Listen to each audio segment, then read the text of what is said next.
svi, ako mi možete napisati na chatu. Da, super, sjajno.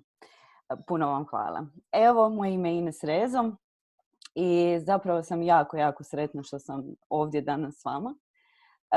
I što ste se vi okupili u tolikom broju. Vidim da nas ima iz cijele Hrvatske, nešto iz mojeg rodnog kraja, iz Bosne i Hercegovine, iz Mostara. I jako mi je to lijepo i pokazuje naravno i vašu potrebu za podrškom u ovim vremenima, ali prije svega i vašu spremnost i trud koji želite uložiti da biste zaista bili najbolja moguća podrška našim sugrađanima i ljudima kojima je to potrebno.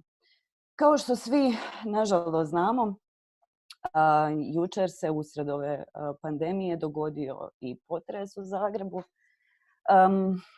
Zagreb je moj dom zadnjih 11 godina i zaista ga tako doživljavam. I žao mi je zbog svega što su prošli naši sugrađani. Ja i moje bliske osobe nismo bili ozbiljnije pogođeni potresom. Iza mene možete vidjeti moju dragu policu s knjigama koje su sve ostale na svom mjestu. Ali svejedno, mnogi ljudi jesu vrlo pogođeni svime što se dogodilo i ovim putem zapravo ćemo im moći osigurati još bolju podršku. Ono što bi još htjela reći što se tiče tehničkog okvira, meni isto malo strah tehnologije s obzirom na to da je moj internet na operateru koji je jučer imao ozbiljne poteškoće, zapravo nije radio cijeli dan. Međutim, imam 2 opcije sigure, 2 druga telefona preko kojih se mogu spojiti na internet, tako da ako do prekida slučajno i dođe, budite, molim vas, strpljivi, malo pričekajte i ja ću sigurna sam uspjeti osposobiti internet na drugi način ako ovaj propadne. Ok, ono što bih htjela naglasiti za početak, Vesna je rekla zapravo koje je moje životno i profesionalno iskustvo vezano uz teme telefonskog savjetovanja. Evo već 10 godina sam aktivni član Hrabrog telefona. Trenutno radim na Studijskom centru socijalnog rada Pravnog fakulteta u Zagrebu gdje sam asistent i educiram se iz gestalt psihoterapije u gestalt centru HOMA. Ono što je moj današnji zadatak je zapravo zaista napraviti uvod o telefonskom savjetovanju. I to vam naglašavam zato što mi je prirodno i jasno da u ovim vremenima imate puno pitanja, pokušavate doći do puno informacija i upravo zbog toga je Hrabri odlučio napraviti cijelu seriju ovih webinara, što mi je jako drago.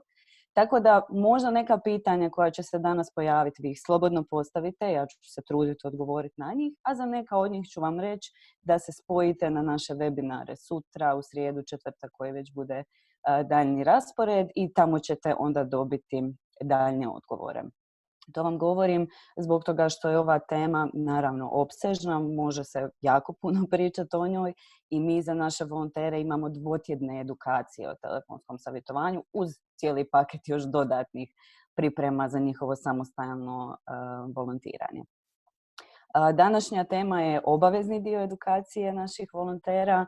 Ona naravno za njih izgleda drugačije kad smo u kontekstu uživo, oni imaju priliku vježbati pojedine faze razgovora u trijadama i razgovarati o tome kako im to ide, dijeliti svoje iskustva. Danas, nažalost, to nećemo biti u mogućnosti izvesti, što mi jest žao i malo mi je neobično samo držati jedno predavanje, ali zato ću malo čuriti da vidim i naš chat, šta mi pišete. Što se tiče predavanja, sad samo da ja vidim kako da prebacim. Evo ga. Dakle, danas ćemo očito isprobavati postavljanje pitanja na platformi, generalno se naučiti očito koristiti nove tehnologije. Pričat ćemo o tome što je uopće telefonsko savjetovanje, koje su njegove specifičnosti, koje su faze i nekako imat ćete, kako sam rekla, priliku postaviti pitanja. Ako postavljate pitanja tijekom predavanja, postoji mogućnost da ih neću uloviti, pa bi vas iznimno ovaj put zamolila da si ih možda zapišete, pa da kad bude vrijeme na pitanja na kraju da ih onda postavite. To nije definitivno moj najdraži način predavanja.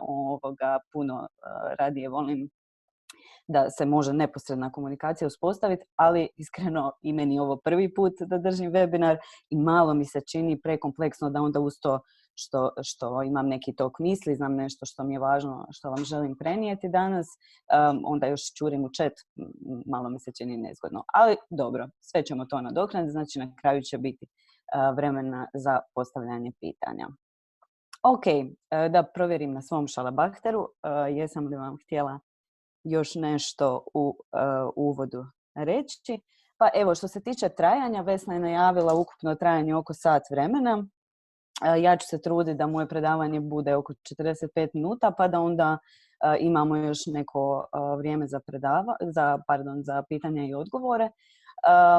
Pazit ću na vrijeme, naravno, i pozivam vas sve za aktivno uključivanje. Jasno mi je da koncentracija može lagano pasti u ovim okolnostima, ipak nije isto kao kad je predavač ispred vas, ali svejedno, ja se nadam da ćemo uspjeti i ovu današnju avanturu. Ok, pa možemo onda krenuti. S pričom što je uopće telefonsko savjetovanje. Javili ste se iz raznih krajeva ove zemlje, javili ste se sa raznih radnih mjesta i različitih naravno iskustava, vjerujem, u savjetovanju. Kako ćete vidjeti danas i ostale dane webinara, savjetovanje naravno je nekakav krilni pojam ispod kojeg se onda i telefonsko savjetovanje svrstava i mnoge od tih stvari će vam zapravo biti poznate. To vam naglašavam na početku zato što vas ujedno želim i osnažiti za primjenu telefonskog savjetovanja koje istina ima svoje specifičnosti, zato smo danas tu, zato smo ostale dane tu, ali ja sam sigurna da vi već posjedujete različite vještine i znanja koje će vam omogućiti da budete dobri savjetovatelji i u ovim kriznim vremenima. Dakle, telefonsko savjetovanje, sad definicije, ne definicije, ali možemo staviti pod definiciju procesa putem kojeg educirani savjetovatelji u radu s nazivateljima zapravo istražuju osobnu situaciju, problem ili krizu u kojoj se nalaze. Upravo se dogodio jedan relativno neugodni potres ovdje. Pa evo, da znamo, to sam zaboravila napomenuti da je moguće da je tijekom predavanja bude takvih situacija. No, samo hrabro, ovo su nas uputile nadležne službe da će se događati. Duboki udah, svi skupa. Idemo dalje. Telefonsko savjetovanje uključuje primjenu različitih vještina, sposobnosti, znanja, ponašanja koje je moguće identificirati i naučiti i zato smo i mi danas ovdje. Pa krenimo redom o raznim specifičnostima telefonskog savjetovanja. U prvu kućicu nekako zajedno, nisam ih htjela razdvajati, idu i temeljne karakteristike nama svima dragog, hrabrog telefona. To su dostupnost, anonimnost i povjerljivost. Naravno, svaka od ovih karakteristika specifičnosti može imati svoje prednosti i svoje nedostatke i o tome ću vam nešto više i reći. Ali ono što bi rekla da je naravno zgodno u ovim vremenima je što nam telefonsko savjetovanje je lagano dostupno, pogotovo s obzirom da ne smijemo i nadam se da zaista to i ne radimo, koliko god je to moguće, uživo imati savjetovanja. I onda imamo telefonsku liniju koju osoba može pristupiti više manje u svakom trenu, ovisno naravno kako koja linija radi. Anonimnost i povjerljivost su nekako meni uvijek išle skupa jer mi se čini da upravo to što su telefonske linije diljem svijeta, tako i hrabri telefon, anonimne i od nazivatelja se ne traži da daju svoje podatke, to nužno najčešće povećava i povjerljivost koju osoba osjeća, koju stvaramo u telefonskom savjetovanju i koju nekako jako nam je važno i da je imamo kako bismo upravo mogli raditi na odnosu između nazivatelja i savjetovatelja.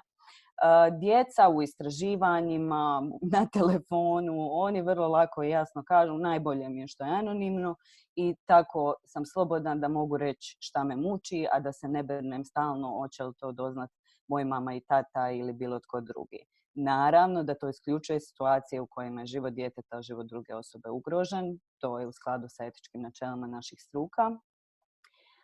No, vidimo ovo zaista kao veliku prednost. Ne znam kako ste namjeravali ili već jeste organizirati svoje telefonske linije, ali evo, generalna preporuka ovih općih telefonskih linija za psihosocijalnu podršku je da su one anonimne i povjerljive. Zašto je to važno? Pa ja mislim da je prije svega važno jer stvara osjećaj kontrole i sigurnosti kod naših nazivatelja.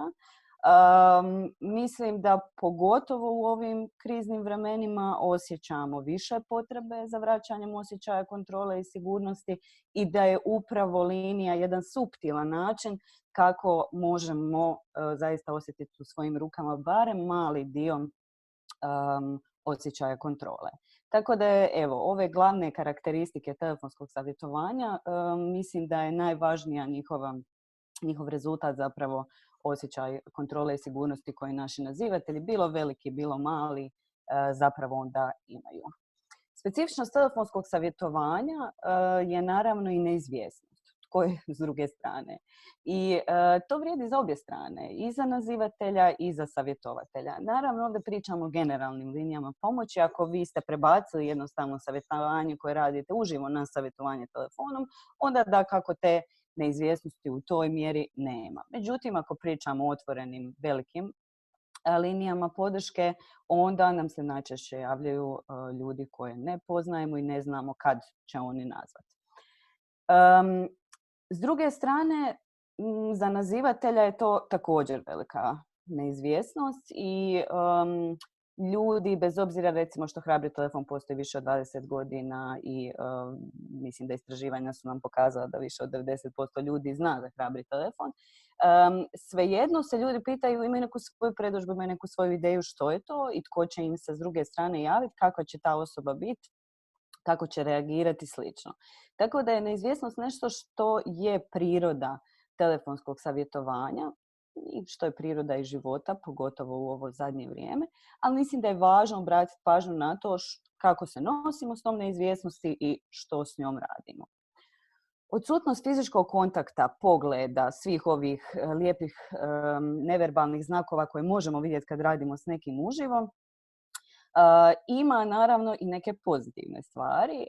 Istraživanja dječjih linija kažu da su se nazivatelji izvještavali o tome da mogu se puno bolje skoncentrirati na ono što žele reći, ono što im je važno podijeliti, da im je taj dio usmjeravanja na samog sebe lakši nego što im je to bio u direktnom savjetovanju.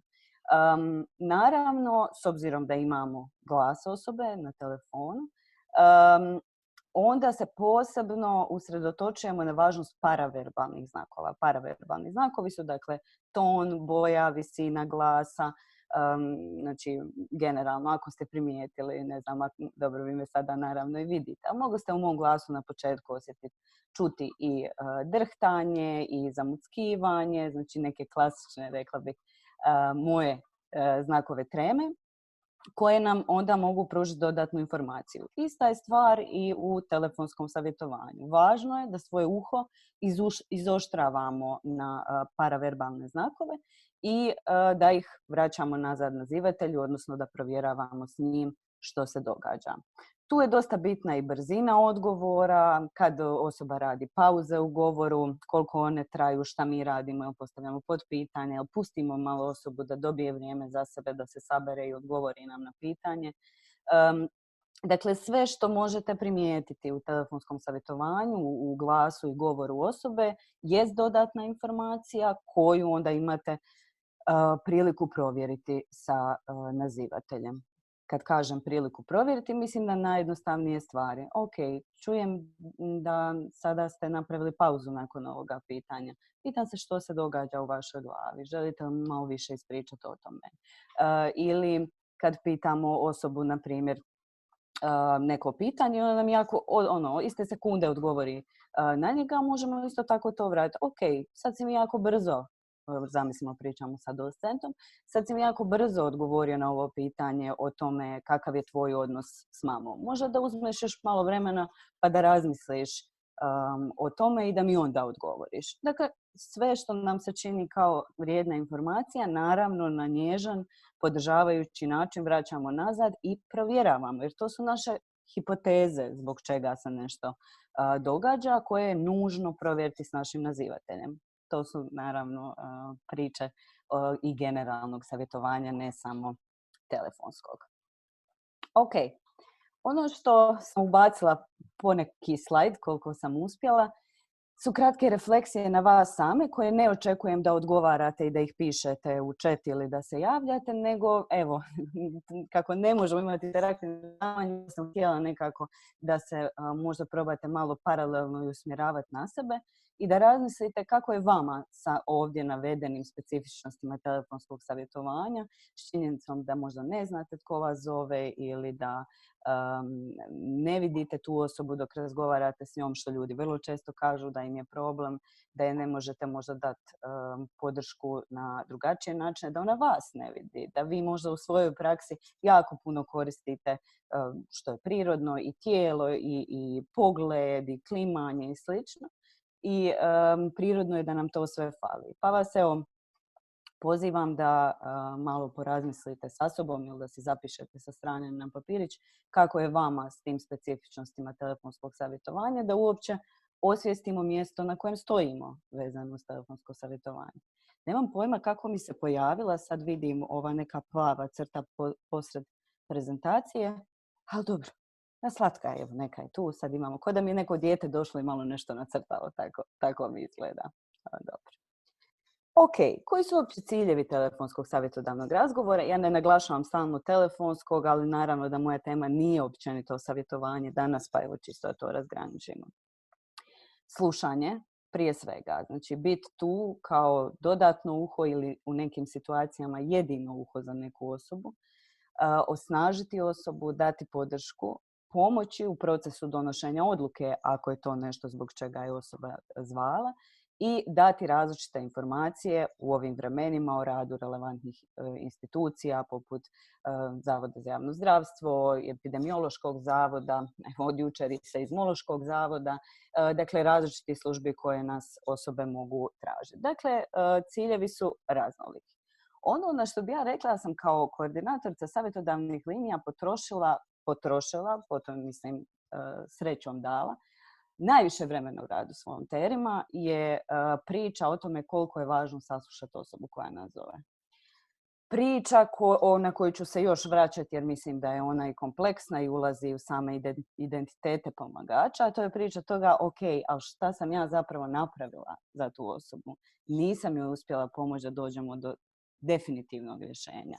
Ili nisam joj uspjela osnažiti da preuzme osobnu odgovornost. Bilo šta što nam osoba može ponuditi u razgovoru. Najviše razgovora s volonterima se ima upravo o tome, ok, ali što jesi dao? Koja je funkcija ovdje i što ne smijemo nikad zaboraviti je da smo tu da saslušamo ljude koji nemaju najčešće s nekim drugim porazgovarati o svome problemu. Pa zato i ovdje uzima malo više vremena da i nama svima koji jesmo veliki odrasli stručnjaci, ali isto tako rekla bi da mnogi od nas, uključujem tu i sebe naravno, se teže nosimo s tim kad mislimo da je bilo još prostora da nešto damo, kad je bilo još mogućnosti, a naprosto to u nekim pozivima nije moguće, pogotovo kad se radi o razgovorima savjetovanja putem telefona. I to je nešto što bi voljela da promislite o tome. Ok, etape savjetodavnog razgovora. Šta će nam one? To sam se zapitala dok sam radila ovu prezentaciju.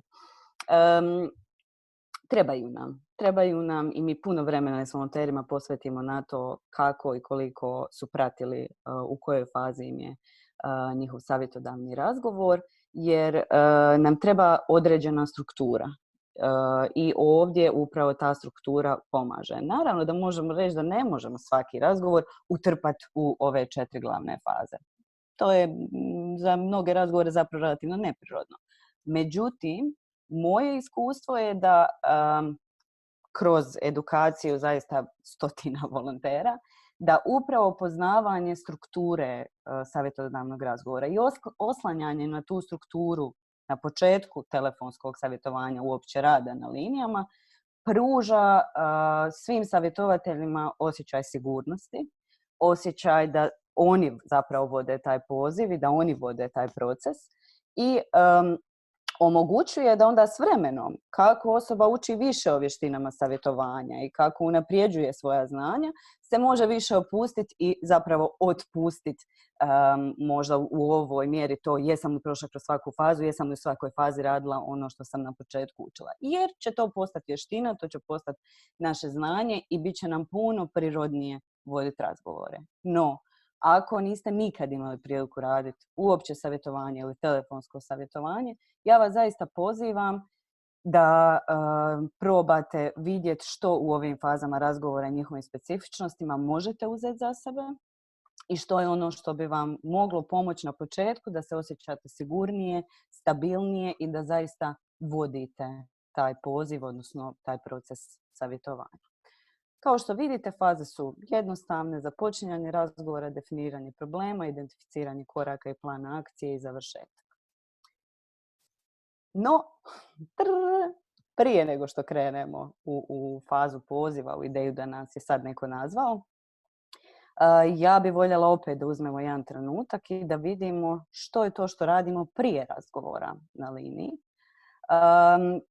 To je vrlo važna predfaza koja se kao ne spominje u teoriji, ali u praksi vrlo važna. Na primjer, volonteri Hrabrog telefona su dužni doći minimalno 15 minuta prije svoje smjene i zamijeniti se sa svojim kolegom koji je bio u ranijoj smjeni, ili ako su prvi, jasno, krenuti. To im omogućuje da, znači, promijenu u kontekstu u kojem su trenutno bili, da skuže gdje su, da uđu u cipele volontera Hrabrog telefona i da si daju neki okvir u kojem će sada funkcionirati naredna 3 ili 4 sata. Ne vidim razlog zbog čega to ne bi bila praksa i u ovim kriznim vremenima na raznim linijama. Naravno, s obzirom da imamo tu mogućnost, mislim da je važno da svatko od nas promisli što je ono što je njemu potrebno. Meni, i ja sam ovo pisala naravno na temelju svog iskustva, ali na temelju onog što meni paše, a vama nudim, pa vi vidite hoćete si uzeti ili ćete smisliti nešto svoje. Prije svega mi je važno da par puta duboko udahnem i izdahnem i da vidim kako sam. U ovoj situaciji u kojoj se sada nalazimo, po meni to ima dodatnu važnost i zaista smatram da je nužno da se kao pomagači u ovim vremenima ne bude rečenica u postolara najgore cipele ili koja god varijanta naših mudrih narodskih izreka, nego da zaista osluškujemo sebe i vidimo načine samopodrške koje će mi pomoći. Jesu li to papir i olovka za bilješke, adresa relevantnih institucija, činjenica mogu uvijek Google imati pri ruci i zapravo proguglati neku instituciju, broj telefona koji me osoba traži i slično. Za mene je to disanje uvijek, voda koja mi mora biti blizu. Ako je rano ujutro, onda svakako i kava. Ako je malo kasnije ujutro, živjeli. Dakle, koji su to načini kojima ću ja sama sebe podržati prije nego što mi započne moja smjena na telefonu? Evo, pozivam vas da i o tome razmislite i da vidite što je ono što bi vam sada najbolje odgovaralo. Ok, i onda zamislimo da smo se spremili, osnažili koliko možemo s obzirom na sve okolnosti i da nam zvoni telefon. Započinjanje razgovora, prva faza. Sad, znala sam se zezati sa volonterima, šta to je kad im kažem dobar dan, izvolite, dobili ste Hrabri telefon. I možemo zapravo biti olaki u tome da je ta faza koja nije naročito važna, kratka je i slično.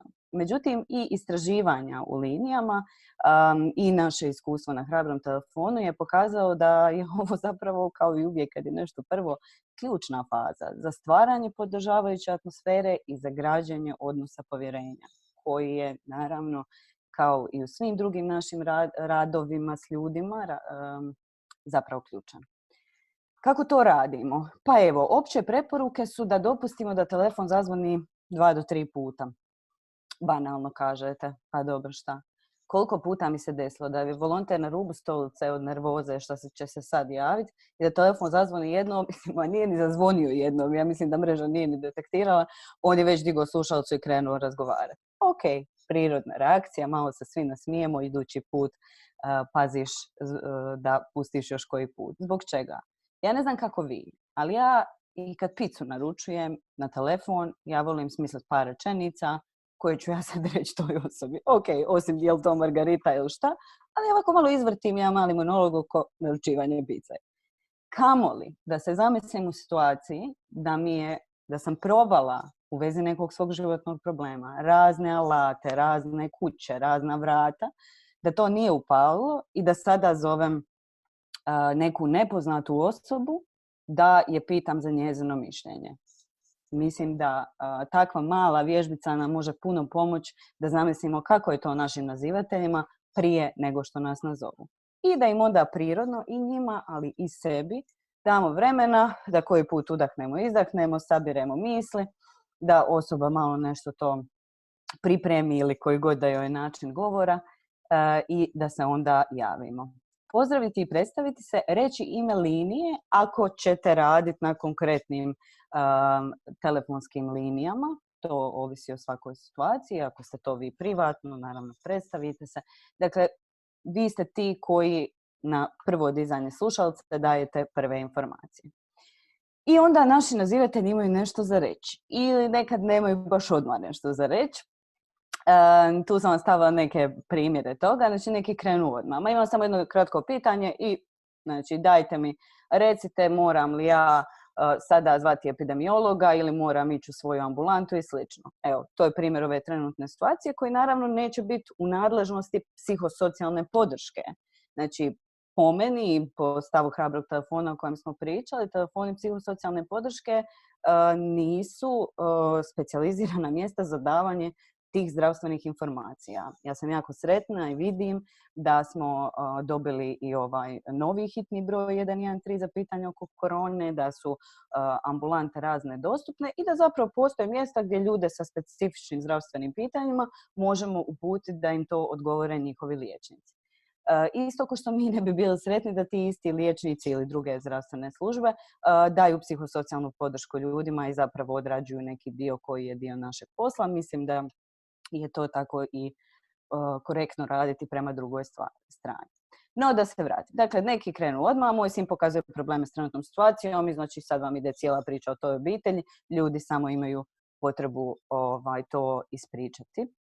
A neki provjeravaju, ne znam jesam dobro nazvala, ovo vjerojatno nije dobra adresa, ne znam jeste vi ovi što sam vidjela se reklamiraju na televiziji. Dakle, ljudi idu provjeravati koga su oni i što dobili i to je važno da imate jednu, dvije, tri, koliko je vama ok smisliti rečenice zašto služi vaša telefonska linija, zbog čega ste vi danas tu, što vi možete ponuditi osobi koja vas zove. Da biste ohrabrili i da biste rekli slobodno, na koji god vaš način, ispričajte ono što vas muči, recite više, ja sam tu da vas saslušam. Ponovno ću se vratiti da upravo taj način, pristup prvi našem nazivatelju, nas dovodi do ovog cilja stvaranja podržavajuće atmosfere i građenja odnosa povjerenja.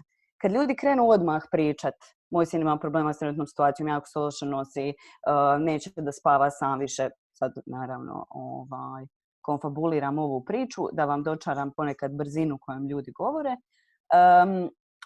Po mom iskustvu, dobro je zavaliti se u fotelju i pustiti ljude da ispričaju svoju priču. Oni su o njoj puno promišljali, oni su nju pokušavali riješiti, oni su vjerojatno nju pripremili što će vam reći. Nemojte skakati na prvu i govoriti ok, čekajte da vidim odmah.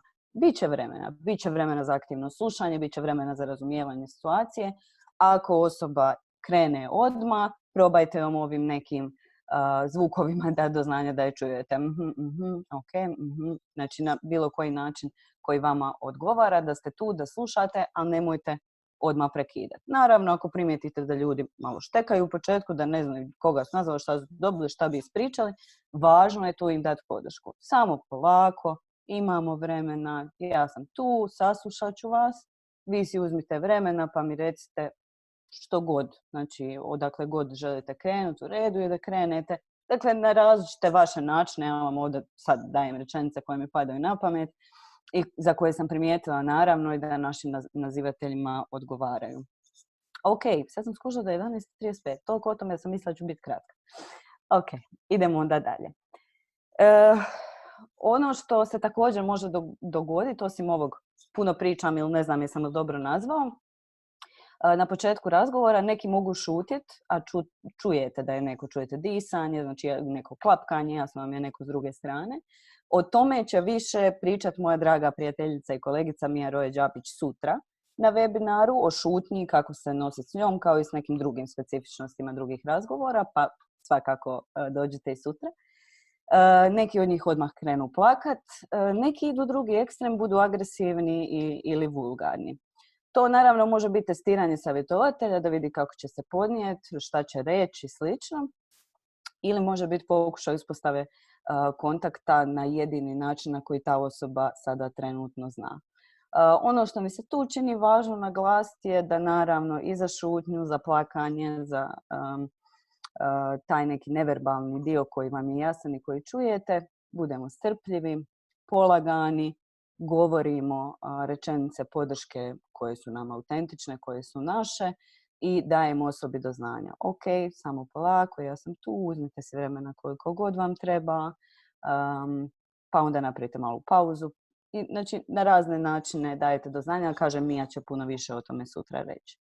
Za agresivnost ili vulgarnost pravila hrabrog telefona su da ako osoba i nakon što je savjetovatelj upozori da ne možemo koristiti vulgarni rječnik na hrabrom telefonu i da evo možemo pričati o nečem drugom, možemo okrenuti od neko drugo. Dakle, nakon što savjetovatelj pokuša preusmjeriti taj razgovor dalje od agresivnog ili vulgarnog govora, ako osoba i dalje ustraje na tome, savjetovatelji imaju dopuštenje da na pristojan način obavezno najave da će sada završiti poziv i da kad se osoba smiri, kad bude htjela razgovarati, da slobodno može ponovno nazvati liniju. I onda kaže, ja ću sada poklopiti i ugasi telefon.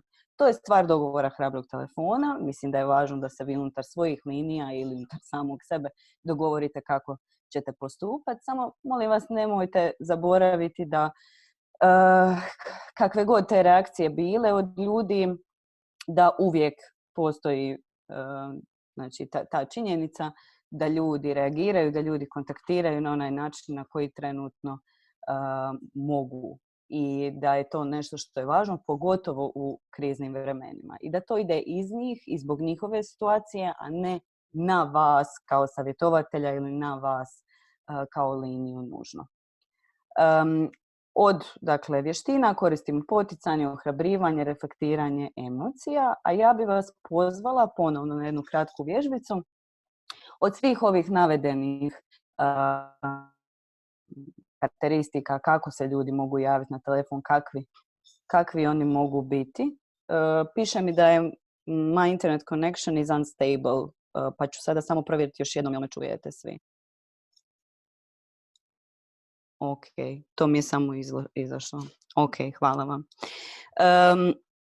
Dakle, pozivam vas da razmislite kako bi vam bilo da se prvi put javljate na liniju i da onda ljudi imaju različite načine za počinjanje razgovora, poput plača, agresije, vulgarnosti, šutnje, jako puno pričanja odjednom, neki ljudi stresu to kao, kao posudu punu vode na nas, svoje riječi. Dakle, za vas same da si malo promislite što bi vam bilo teško i kako biste se mogli ohrabriti da se s time nosite. Ok. Malo čurim sad na chat, pa sam zato stala. Ok, hvala vam što ste odgovorili. Druga faza, izrazito važna faza u savjetovanju, definiranje problema. Dakle, njezin cilj je da dobijemo širu sliku života osobe i njegove perspektive, toga što ga muči. I ta faza bi bilo idealno da traje zapravo najveći dio poziva. Pozivi nam generalno traju na hrabrom između 20 i 40 minuta, znači ovisno naravno o problematici. Neki znaju trajati duže od toga, neki znaju trajati kraće. Znači, najveći dio tog poziva bi bilo idealno kad bi zauzimala faza definiranja problema. Zbog čega? Zato što na taj način, prije nego što skočimo, tako reći, u plan akcije i intervencije, se osiguramo da smo uspjeli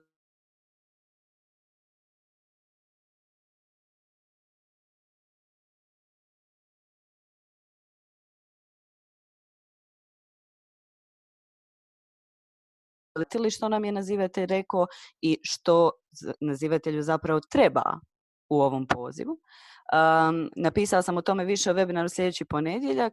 Ako se ne varam da je sljedeći ponedjeljak, ne znam da to bilo promjena, ali još jedna draga prijateljica i kolegica, Ana Marija Španić, će držati temu savjetovanja u širem smislu, pa će tu biti više riječi o tome. Voditi nazivatelje od apstraktnih u konkretne opise problema. Vrlo je često da naši nazivatelji, da i mi sami, moramo biti iskreni, imaju zapravo neki neodređeni govor o svom problemu. Tu sam vam stavila čisto jedan primjer, može biti bilo koji. Kad kažete da vam je svega već previše, što točno mislite pod svega? Voljela bi čuti više o tome što vam se događa. Dakle, uvijek kad, s obzirom da je telefonsko savjetovanje tako kratko, tako često se ne ponavlja, ne dobijete opet tog nazivatelja, onda koristimo svaku moguću priliku da zapravo tom nazivatelju damo neku, kako bi rekla, neku ciglu koja gradi naš odnos. U ovoj situaciji, recimo, ja bih rekla da je ta ciglica, voljela bih čuti više o tome što vam se događa. Ta ciglica je mogla biti zanima me, jesam li dobro shvatila, zanima me kako vi to vidite. Dakle, iz sebe, iz osobnog govora, izreći neki interes prema drugoj osobi, ja mislim da je to već jako velika stvar. Čak i kad smo samo preko telefona, poslati drugoj osobi poruku da nas zanima i da ne mislimo da je bez veze što nas je nazvala i bez veze njezin problem, je jako velika stvar.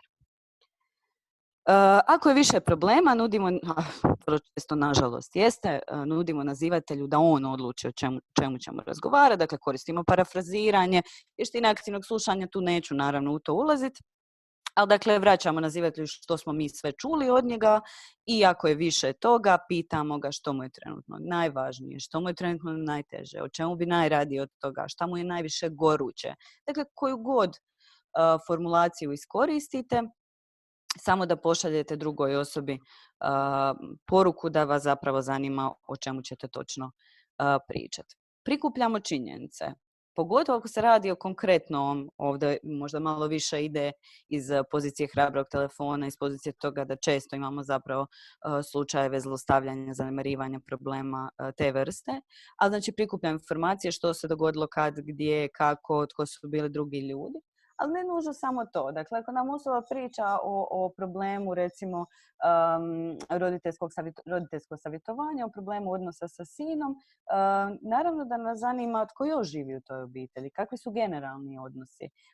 Da li ta obitelj sama po sebi ima još socijalne podrške, da li naša nazivateljica, na primjer, razgovara i s kim o tome, što su do sada pokušali poduzeti. Dakle, sa različitih aspekata zapravo pokušavamo sagledati tu informaciju i svaka od tih informacija nam može biti važna prije nego što krenemo sa klijentom, odnosno s nazivateljem, planirati daljnje korake. Dakle, zašto vam ovo toliko naglašavam? Zato što moje iskustvo da također kod ljudi koji se tek krenu baviti telefonskim savjetovanjem, upravo zbog te kratkoće poziva, zbog toga što se boje da više neće čuti tog nazivatelja, jako brzo skoče praktički sa prve faze započinjanja razgovora na fazu planiranja akcije i intervencija. To bi rekla da opet može biti dosta povezano sa ovim identitetom pomagača. Ja ću tebi dati, ja ću ti nešto dati, ja ću ti nešto reći, ja ću tebi pomoći. I ok, ja nisam tu da govorim da je nešto nužno krivo ili ovako. To je u mnogima od nas prisutan poriv. Ali pitanje je šta s tim porivom radimo. Jer ako radimo savjetovanje, a onda i telefonsko, iz perspektive humanizma, iz perspektive fenomenologije, dakle iz perspektive toga da vjerujemo čvrsto da u našem nazivatelju i klijentu postoje potencijali da riješi svoj određeni problem i da je on ekspert glavni za svoj život, onda ćemo zapravo zajedno s njim istraživati koje su to mogućnosti, što se može. Da bismo mogli istraživati kako da si ta osoba sama pomogne, moramo dobro razumjeti nju, njezinu okolinu, njezine odnose, njezine snage i potencijalne prepreke. I zato je jako važna ova faza definiranja problema i ne možete se nikad na njoj predugo zadržati. Evo, čim sam to rekla, sam pada na pamet da možete. Možete u smislu ako ponekad je ljudima koji se ujedno bave terapijom teško ostati na nekoj razini savjetovanja i kad je ono telefonsko, i u ovoj fazi naravno ne idemo za tim da jako prokopavamo bilo recimo da nazovem mama u vezi savjetovanja, bilo to kako su mamu odgajali, koji su bili njezini problemi s njezinim roditeljima, dakle na bilo koji način da ulazimo u dubinu obrazaca te osobe.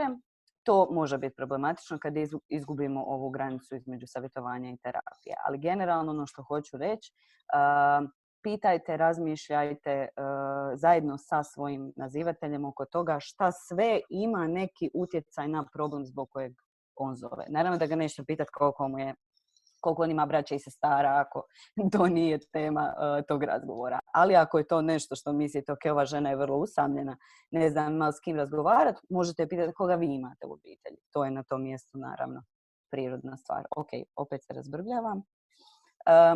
Opet vježbica za vas, da probate razmisliti što je to kod vas, što bi vas moglo omesti u tome da jasnije definirate problem sa svojim nazivateljem. Jesu li to neke osobine poput nestrpljenja, impulzivnosti, je li to vanjske okolnosti, ove krize koja je već iscrpila kapacitete pa nemate možda puno više resursa da budete strpljivi, da snimate informacije, da skupljate, nego idete odmah u rješavanje problema. Dakle, sve od toga, ono što mi je vrlo važno naglasiti, je prirodno i ljudski. I na nama je da osvještavamo naše takve osobine ili takve okolnosti koje su nas zadesile i da svjesno odlučujemo što ćemo onda s njima. To je ono što je razlika. Ali s obzirom na sve što trenutno prolazimo, nikako ne želim, molim vas, nemojte ni vi biti prema sebi grubi, oštri i kritični. Ovo su vježbice koje samo su tu, kao neki moj mali poklon vama, da vam pomognu osvijestiti neke obrasce koje bi vam mogli ili pomoći ili odmoći u telefonskom savjetovanju. I onda smo tu na tim identificiranju koraka i plana akcije. Dakle, tu gledamo šta će biti produkt ovog razgovora. Osim, naravno, najvažnije stvari je to da je osoba dobila nečiju pažnju, strpljenje, nježnost, interes i želju da s tom osobom razgovara. Možemo tu postaviti, naravno, sigurna sam da vi u svojim rukavima imate puno rečenica s kojima inače radite, da vidite što je ono što osoba želi, da imate čarobni štapić, da se preko noći desi čudo, razne su, ili da jednostavno pitate osobu, ok, što je cilj, što biste vi htjeli danas da mi napravimo zajedno. Na koji god način, poruka je jasna, dakle idemo vidjeti koje su mogućnosti, koji su smjerovi promjene ako se radi o promjeni osobe.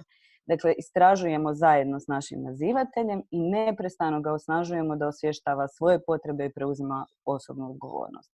Kad to tako kažem, zvuči vrlo dramatično, maltene nedostižno, s obzirom na to pričamo o telefonskom pozivu. Ali nemojmo zanemarivati vrlo male stvari koje možemo dati drugoj osobi, koje onda mogu biti vrlo vrijedne, bez obzira što su male i bez obzira što je telefonsko savjetovanje. Što bi vama pomoglo? Što mislite da je najbolje za vas? Što vi sada želite? Kako da si pomognete da to i ostvarite? Dakle, usmjeravanje na osobu na različite načine je poziv na stvaranje odnosa, jest poziv na stvaranje povjerenja i jest zapravo vaša podrška da osoba pokuša napraviti za sebe nešto što želi. Dobro je naravno uvijek postaviti manje konkretne, ostvarive i vidljive ciljeve. To uopće ne dolazi iz područja savjetovanja, to je neka druga priča, ali zaista tako, pogotovo za područje telefonskog savjetovanja. Ne možemo postaviti cilj da nam nazivatelj prestane pretjerano konzumirati alkohol u svom životu, ako znamo sve što znamo o ovisnostima i sl. Ali možemo dogovoriti s njim da razgovara sa svojom ženom tu večer i da vidi koji su prve neke mogućnosti liječenja. I to je sasvim fajn. Znači, u mjeri u kojoj vi i vaš nazivatelj zajedno dolazite do tih stvari, mislim da to je najbitnija stvar. Pomažemo, naravno, nazivatelju tu. Ok, jesam na početku rekla, nemojte skakati, nemojte da nudimo ljudima gotova rješenja, niti ih znamo, niti će možda pasti na ikakvo tlo. Znam da bi to bilo jednostavnije, ali sva istraživanja su nam pokazala takvo savjetovanje jednostavno ne dovodi do željenih efekata. Ali to ne znači da smo mi operirani od odgovornosti da vodimo savjetovanje, da vodimo taj proces i da zapravo zajedno sa nazivateljem ga potičemo da istražuje koji su prednosti, koji su nedostaci različitih stvari koje je predložio. Da mu pomažemo kako da formulira cilj. Ima sjajna knjiga, možda za neka druga vremena, koja se zove motivacijski intervju, mislim da je Natalia Slap izdavač, ne biste vjerovali, koja je zapravo jedna posebna skroz metoda savjetovanja i rada s ljudima, ali koja jako lijepo piše upravo o tome.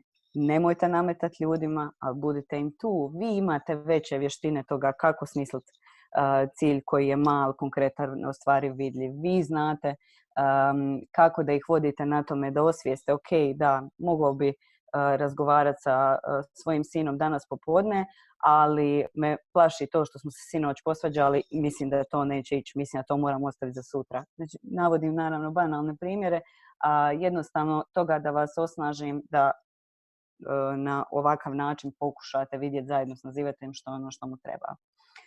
Osnaživati nazivatelja u izdržavanju ciljeva. Evo, neko piše fenomenalna knjiga za motivacijski intervju. Super, Ivana, drago mi je. Svakako preporučam svima, možda mojoj dragoj socijali ponajviše u direktnom radu je zaista korisno. Mi to držimo i kao dio nastave na socijalnom radu. Osnaživati nazivatelja u izdržavanju ciljeva jer nemate drugu priliku. Da, i ok, i nećemo sad nužno odustati od toga da dajemo ljudima podršku samo zato što je ovo jedini put da ih čujemo i nemamo pojma, će on to napraviti što smo se dogovorili, šta će poslije biti s njima i slično. Možemo im to jasno reći. Najčešće ne čujem ponovno ljude koji me sada zovu. Pa bi ja stvarno htjela, evo, da mi prođemo sada šta će se događati u budućnosti. Kako da si vi pomognete da zaista izdržite ciljeve. Motivacija je nezgodna stvar. Ona se vrlo lako naruši i ode negdje u fazu prije. Kako da vam pomognemo? Koje su snage? Koje osobine? Što bi vam moglo otežati u vama, oko vas? Kako ćete se nositi s tim? Dakle, na različite načine dajemo opet osobi mogućnost da istražuje zajedno s vama i da se osnažuje zajedno s vama. Naravno, mi pozivamo ljude da nas ponovno nazovu, ali nemamo veliku stopu. Nijedna linija pomoći na svijetu nema veliku stopu ponovnih poziva, ali neki ljudi ponovno nazovu. U ovoj fazi radimo naravno i dosta psihoedukacije u samoj temi razgovora, ali i o promjeni, o njenim karakteristikama. Ako je to cilj poziva, ako je neko rekao da silno želi promijeniti odnos sa svojim adolescentnim sinom, pa sad uz to što ga naravno i slušamo i osnažujemo i dajemo mu druge kontakte savjetovanja uživo, obavezno, ali svejedno pričamo malo i o samoj temi s kojom je došao. Znači, dajemo psihoedukaciju o razdoblju adolescencije, o roditeljstvu u dobu adolescencije, razne stvari, ali pričamo i o tome ako mama želi uložiti neki dodatni trud i energiju u odnos sa svojim sinom, pričamo i o tome kako to može biti za nju izazovno jer je promjena u odnosu na ono do tada. Da je promjena i procesna, da smo svi ambivalentni oko promjena, da je za nju potrebno vremena, da je ponekad teško održavati. Dakle, u redu je dati našim klijentima malo reliefa, malo opuštanja oko toga i zapravo je i to dio naše odgovornosti kroz psihoedukaciju.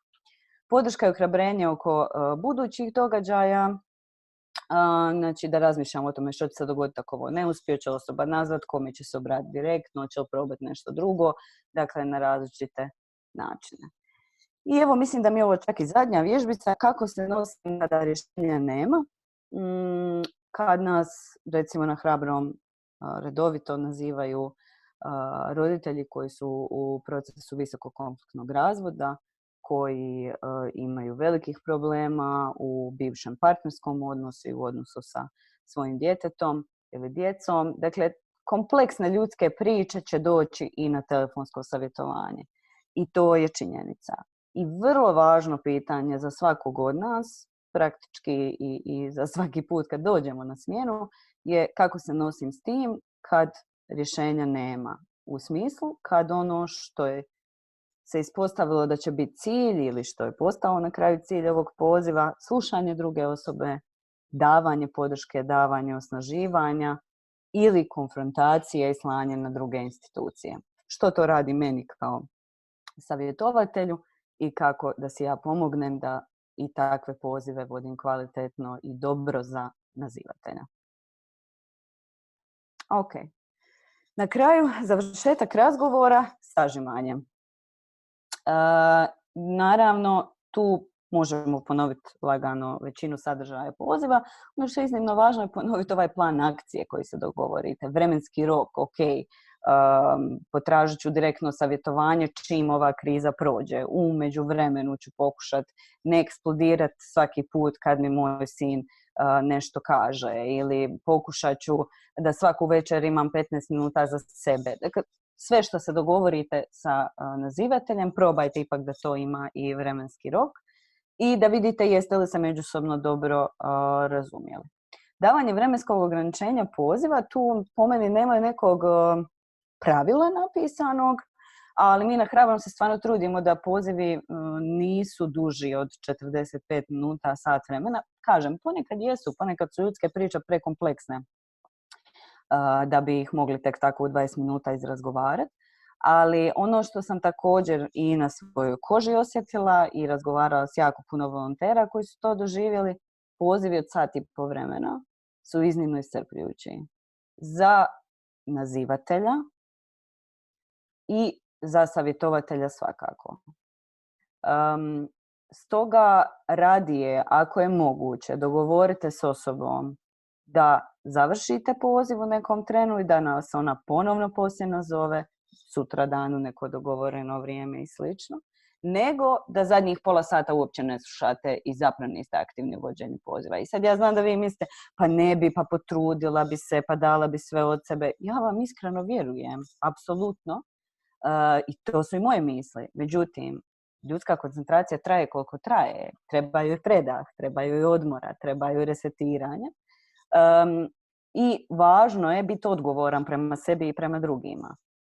Druga stvar, po mom iskustvu, ti razgovori koji jako dugo traju, da, s jedne strane budu vrlo kompleksne ljudske priče, s druge strane budu ljudi koji imaju vrlo veliku potrebu za ventiliranje. I to je ok, to je njihova potreba. Jedna od funkcija telefonske linije pomoći su upravo zato da budu tu, da saslušaju osobu, da joj daju podršku ako ona ima potrebu se ventilirati.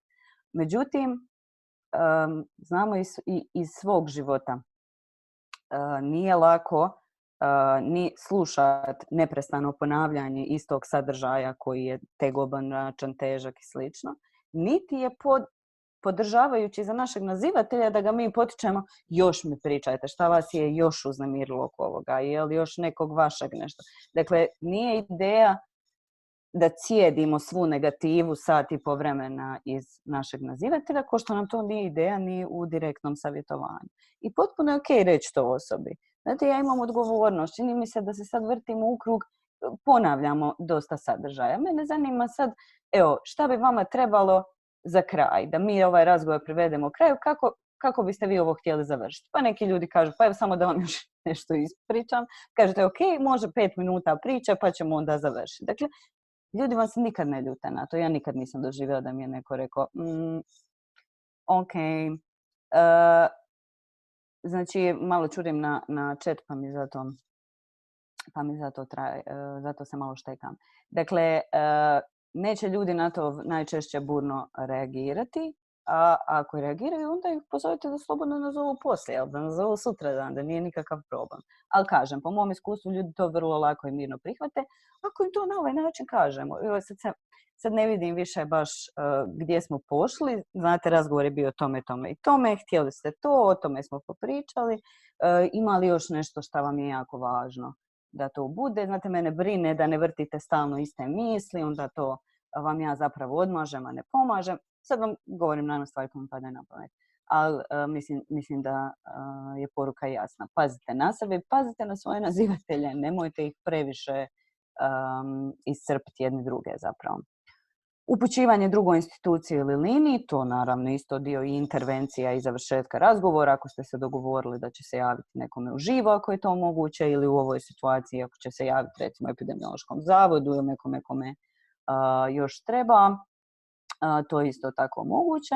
A tople i podržavajuće i autentične riječi ohrabrenja za kraj, naravno, mislim da su stvar inspiracije, stvar su odnosa koji napravite sa vašim nazivateljem, stvar su toga kakav je vaš vokabular inače, koliko volite ili ne volite naprosto se izražavati u terminima toga kako vam je bilo sa nazivateljem, što imate mu potrebu još nešto reći za kraj lijepo ili kako god. Mislim, to su sve specifičnosti pojedinih situacija koje bi ja ostavila svakome od vas, ali bi ih ipak naglasila. Ja mislim da su one međusobni poklon. Ja najčešće ćete od tih ljudi čuti jako puno zahvale, jako puno lijepih riječi usmjerenih prema vama ili prema vašoj liniji.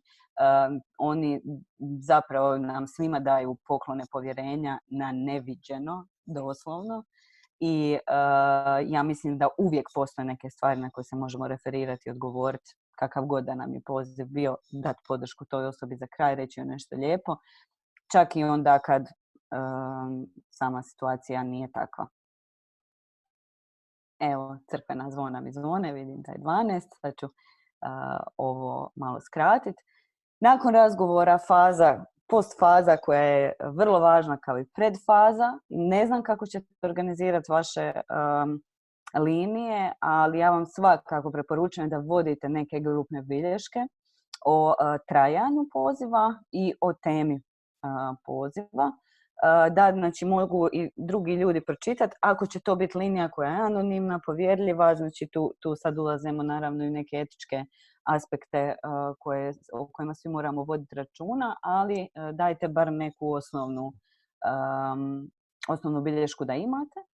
Reflektirati o načinu na koji smo vodili poziv, ali ne tako samo da kažemo joj što preskočim, joj što sam požurila, baš sam bila nestrpljiva, ajme šta mi je danas, ajme šta da radi, ne smijem ovo više, sad ću biti najsporija osoba na svijetu.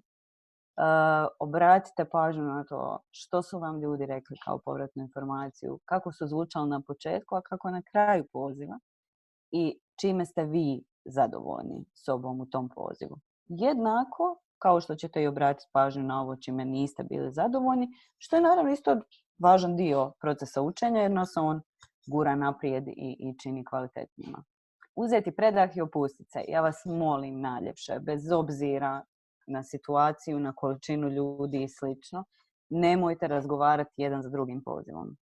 Isto kao što ne biste primili klijenta za klijentom u smislu, znači da vam neko izađe, neko drugi uđe i odmah počne sve o svom problemu i ispočetka dere. Ok, naravno znam da neki rade u takvim okolnostima, ali ovdje ako možemo birati, a mislim da možemo i da je vrlo važno da još pažnje usmjerimo na svoje mentalno zdravlje, ja vas molim da uzmete kratki predah 5, 10, 15 minuta nakon poziva, dok ga zabilježite, dok malo se ispušete, popijete vode, odete u WC i onda se otvorite zapravo za novu osobu. Naravno, ako vam je poziv bio težak, vidite s kim možete razgovarati. Ne znam, na Hrabrom je uvijek dostupan koordinator i zamjenik koordinatora s kojim volonteri mogu pričati. Volonteri imaju obavezne mjesečne supervizije, imaju svoje kolege s kojima sjede u uredu, pa onda isto mogu neposredno komentirati poziv. To je u ovim uobičajenim uvjetima. U ovim neuobičajenim uvjetima u kojima živimo, vidite što vam treba. Ja kad se počnem javljati opet ovih dana na telefon ću svakako imati svoju prijateljicu Ana Mariju koju ćete isto upoznati, mislim, 3. dan, da mi bude tu nakon nekog poziva, da zna kad mi je smjena, da je mogu zvrcnut nazvat ako mi to bude potrebno. Dakle, snalazimo se naravno na različite načine koje nisu isti kao prije koji mjesec, ali su mogući i ja sam sigurna da mi to možemo. Ok. Vidit ću samo 12.5. Ovo su neke generalne stvari koje su vrlo važne i za generalno savjetovanje, pa će vam o tome Ana Marija Španić više. Ono što bi ja htjela naglasiti, maknut ću se od ovoga. Ne postoji savršen razgovor. Nikad u životu ga nisam vodila i nikad u životu nisam bila u potpunosti zadovoljna pozivom. Najviše učimo na stvarima s kojima nismo zadovoljni u savjetodavnom radu i mislim da ih jako važno prigrliti otvorenih ruku. Razgovarajte sa svojim kolegama, sa svojim prijateljima, probajte naći osobe s kojima možete pričati o ovoj temi i probajte se zagledati u sebe koliko je to moguće. To u situaciji krize ne znači da idemo u dubine i ne znači da kopamo po sebi. Nego da prepoznajemo koji mehanizmi nam se javljaju, šta sad možemo, dakle na svjesnoj razini, šta možemo izabrati, gdje možemo ići. I da jako, jako puno brinemo o sebi i brinemo o svom mentalnom zdravlju i tome kakvi smo. I kako smo, što bi rekla, još bitnije od toga kakvi smo, ovo mi je izletilo. Ono što je moje iskustvo je da telefonsko savjetovanje sa strane može izgledati banalno, šta će mi to, kome ću pomoći na taj način. To su, mislim, neki kolege stručnjaci znaju govoriti. Kome ću pomoći na taj način, nemojte se zavaravati. Razne druge negativne predrasude koje se mogu imati na ovu temu. Ono što je moje životno iskustvo je da ja ne mislim da sam promijenila živote ljudi razgovarajući s njima na savjetodavnim linijama hrabrog telefona, ali ono što znam i ono iza čega stojim, skupa sa svima ostalima na Hrabriši, je da smo prva linija obrane. I sad smo opet u ovoj situaciji još i više prva linija obrane u smislu psihosocijalne podrške i očuvanja mentalnog zdravlja ljudi. I na taj način pružamo ljudima sigurno mjesto na kojem mogu razgovarati o svojim problemima, gdje će ih netko htjeti saslušati i vjerujte mi, za mnoge ljude to znači ujedno prvi put da su od nekog dobili razumijevanje, podršku, sigurnost, osjećaj kontrole, sve ostalo što sam u početku pričala. Zato vas molim da ne podcjenjujemo svi skupa to da je jedino dobro ako čovjeku pomognemo da promijeni svoj život. Ono što je iznimno važno u ovim vremenima i što vidimo da se događa i to mi je stvarno drago, je da se ljudi ponovno snažnije povezuju i da su tu jedni za druge i da si daju podršku. I upravo tako vidim da i telefonsko savjetovanje je mjesto na kojem ljudi to mogu dobiti, a mi im kao stručnjaci mentalnog zdravlja, pomagači, možemo to i pružiti. I zbog toga mi je stvarno iznimno drago. Ja sad ne znam više ni koliko točno ljudi. Ovdje piše 274, znači uopće ne znam je li to tako i ne mogu vjerovati da vas je se toliko skupilo. Presretna sam zbog toga što smo stvarno, imam osjećaj, zbili redove, preuzeli osobnu odgovornost, preuzeli odgovornost za odnos sa našim ljudima kojima stvarno mi i imamo što zadati. I hvala vam velika što ste danas tu, što ćete neki možda i poslije gledati ovaj webinar, što isto tako mislim da je vrlo važno. Ja vas iskreno pozivam na sve sljedeće webinare, znači sutra već u 13 sati je Mija Roje-Đapić sa doslovno nastavkom na ovo. Znači mi vam na Hrabriši to zovemo, ovo se zove savjetodavni razgovor 1, Mijino predavanje savjetodavni razgovor 2. To što smo im malo promijenili naziv, ništa to. Dakle, svakako molim vas dođite, priključite nam se i sutra i ostale dane. Ja ću sada biti tu još malo, možda će mi Vesna pomoć, gledat ću vaše chatove i odgovarati eventualno na pitanja.